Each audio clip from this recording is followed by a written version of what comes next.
Sehingga kita dapat melihat selain tadi pesantrennya masih dipertanyakan,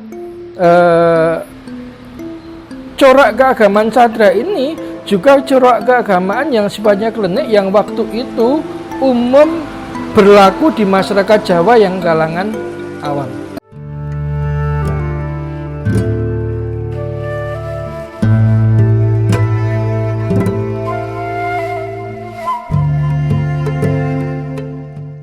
Bismillahirrahmanirrahim. Assalamualaikum warahmatullahi wabarakatuh.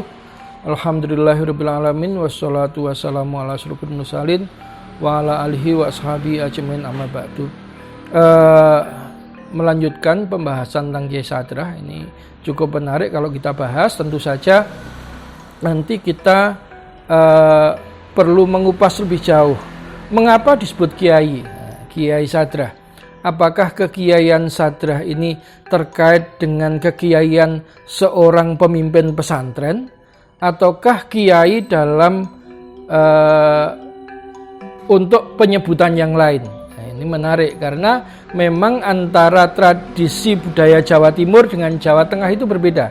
Kalau di pesantren Jawa Timur, pemimpin pesantren itu namanya Mbah Yai, bukan Kiai ya, Mbah Yai. Lah ketika masuk ke Jawa Tengah, semua itu kan dipakaikan kata Ki di depannya. Pembesar Ki Ageng, ya, guru Ki Ajar, ya, Ki Gede, termasuk Kiai. Nah, Kiai kalau Jawa Tengah ini lebih kepada untuk menyebutkan sesuatu yang punya nilai spiritual tinggi. Makanya kata Kiai ini bukan hanya untuk menyebut manusia, tetapi juga untuk menyebut benda-benda pusaka. Nah, jadi benda-benda pusaka, bahkan hewan kesayangan raja, Kiai Slamet misalkan, Kebo Kiai Slamet itu wajar di masyarakat Jawa Tengah. Nah, ini nanti kita dapat kupas apakah kekiaian Sadra ini berkait dengan kepesantrenannya atau tidak. Karena kemudian seringkali bayangan orang ketika menulis sosok Kiai Sadra ini terkait dengan kekiaian seorang pemimpin pesantren. Nah, Sadra ini nama kecilnya adalah Radin. Radin itu dia lahir pada tahun 1840 di Dukuh Seti dekat Pati, ini wilayah Jepara. Nah, ayah ibu Sadra ini tidak diketahui siapa. Karena Sadra ini hidup dari kalangan keluarga miskin. Kemudian seperti tradisi orang Jawa umumnya mboro, ya, kalau orang miskin itu dia mboro untuk mencari pekerjaan ke kota. Entah itu nanti dia kemudian ngenger ikut kepada orang atau dia bekerja pada orang. Diceritakan Sadra ini diangkat sebagai anak pungut oleh seorang guru agama Islam, tapi juga tidak diketahui siapa ayah angkatnya Sadra ini. Singkat cerita, ayah angkatnya Sadra inilah yang kemudian membawa Sadra untuk berguru ke pesantren yang ada di Jombang. Dia jalan kaki dari Jepara ke Jombang jalan kaki. Tetapi uniknya, anehnya, dari beberapa buku tentang Kiai Sadra yang saya punya, ini Kiai Sadra karya Guilot, kemudian komunitas Sadra dan akar kontekstualnya, kemudian gerakan Jemaat Kristen Jawa Merdeka karya Lydia Herwanto, ini tidak diketahui apa nama pesantren Sadra yang ada di Jombang.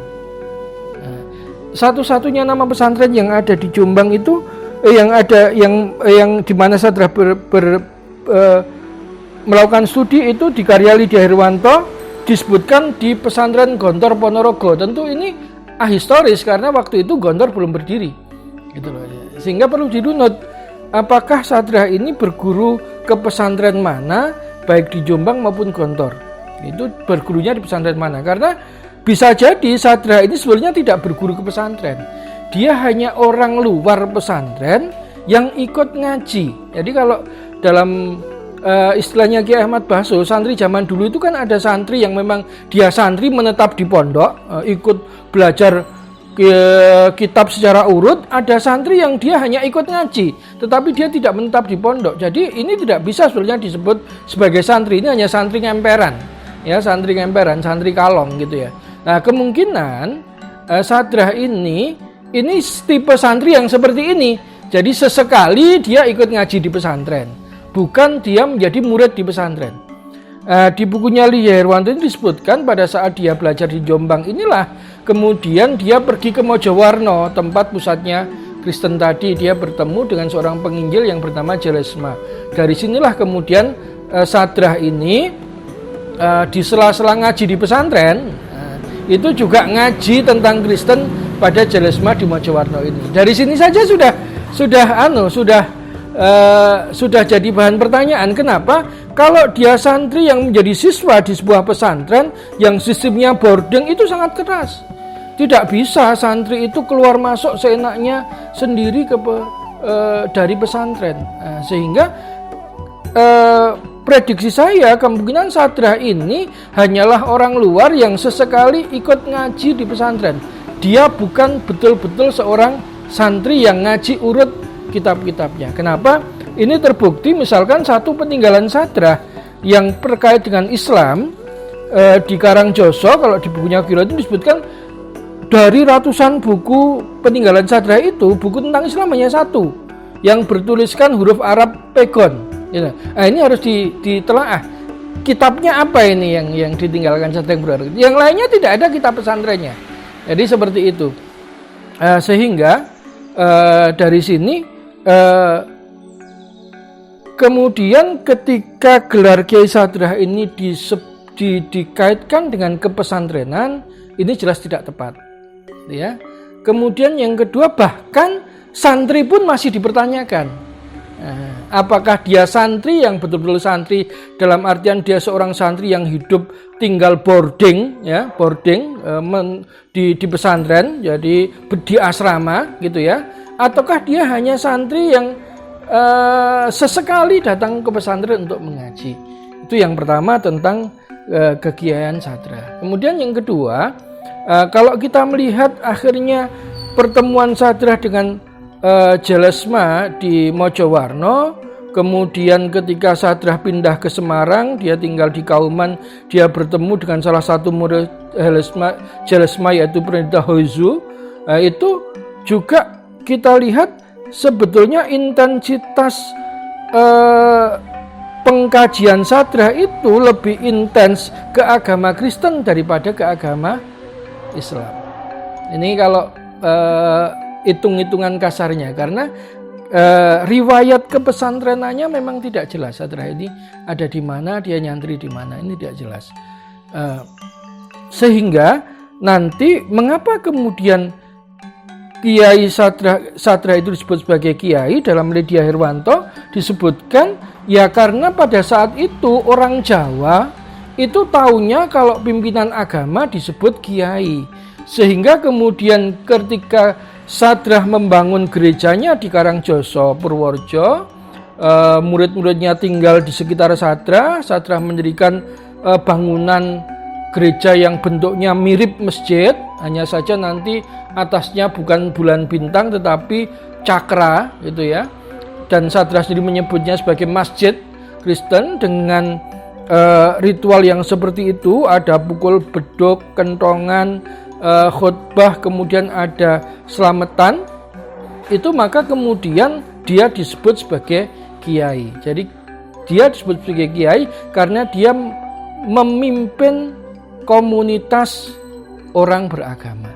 Itu kekiaian Sadrah di situ. Kemudian yang selain itu, kalau kita lihat corak kekristenan Sadrah ini juga perlu dipertanyakan. Kenapa Sadrah ini juga perlu dipertanyakan? Kenapa? Karena di dalam tuduhan terhadap Sadrah, ya, ketika dia akhirnya dilarang berkarya oleh pemerintah kolonial Belanda, salah satu tuduhannya adalah Sadrah ini melakukan klenik. Jadi Sadrah ini masih menjual menjual keris yang dicoba jabu kepada jemaatnya sebagai keris sakti. Sehingga kita dapat melihat selain tadi pesantrennya masih dipertanyakan,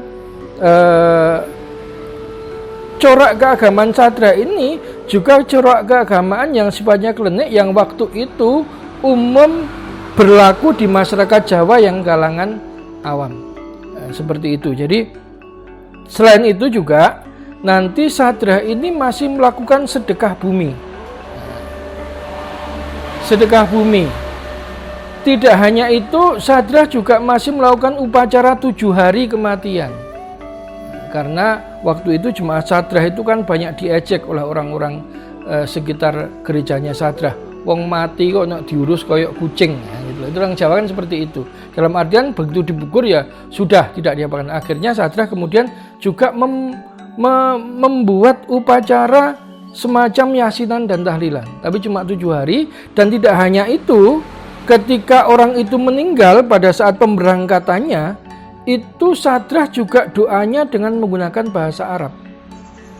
Nah, dari sinilah kemudian menurut saya kekiaian Sadra ini dilekatkan pada Sadra karena beberapa hal.